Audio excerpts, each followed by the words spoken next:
Sri Sujit Kumar on this bill.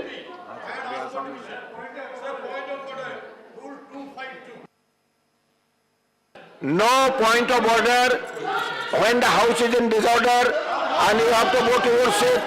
Everybody will have to go to your seat, then only. Mr. Sujit Kumar.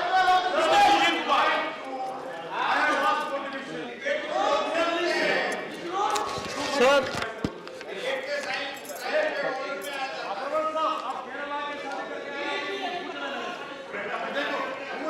Yes, so Mr. Sujit Kumar, only your speech will go on record, nothing else.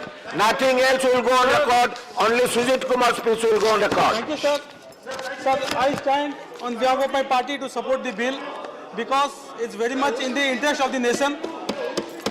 Sir, we have two permanent stations in Antarctica, Maitri and Bharti. Sir, we had one station called Dakshin Gangotri way back in 1980. Sir, many countries are engaged in various kind of activities in Antarctica, just like we do. India is a signatory to the Antarctica Treaty amongst the 54 countries that are signatory to the treaty. India is also a member of the National Antarctic Program called COMNAP and Scientific Committee of Antarctica Research. So these are very important platforms, international platforms, which shows the significance and the clout of India in Antarctica. Now, sir, why there is a need for this bill? Sir, out of the 54 countries, 27 countries have enacted domestic legislation to regulate activities in Antarctica.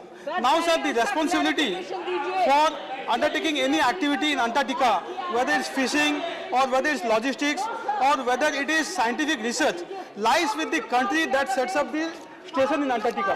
Hence, sir, there is a need for this bill.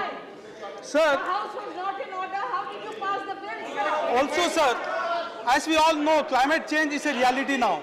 And the activities and the research program of India in Antarctica is only going to increase. In the future, sir, we also anticipate that there will be a lot of shipping, lot of tourism from India going to Antarctica.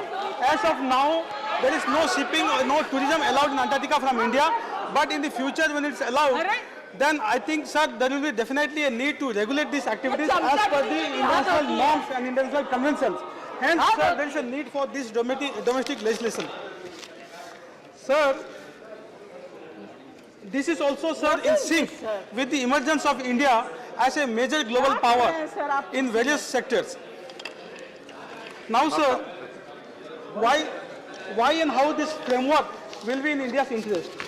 First of all, sir, because this will lead to standardization of There is no environmental quality. procedure that's being followed. That it will lead to standardization of environmental clarity Agitation is not in in order. tune And he's with domestic speaking wasting environmental his time. legislations.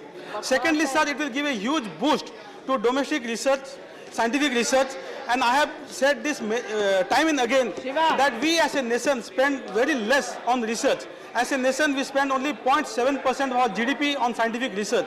So I think, sir, this bill, when enacted into an act, will give a boost to scientific research in our country. Hence, we welcome this bill.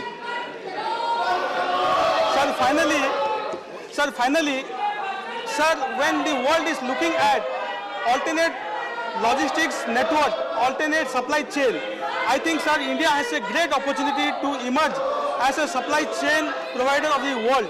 So, sir, our shipping industry will also get a boost when there is regulation and when we are in tune with global conventions and norms. So, all in all, sir, I think this is a wonderful bill which will help India realize its dream of becoming a $5 trillion economy, give boost to scientific research, and finally give a boost to our scientific community. Thank you, sir. Thank you. The next speaker is Niranjan Reddy, Singapore.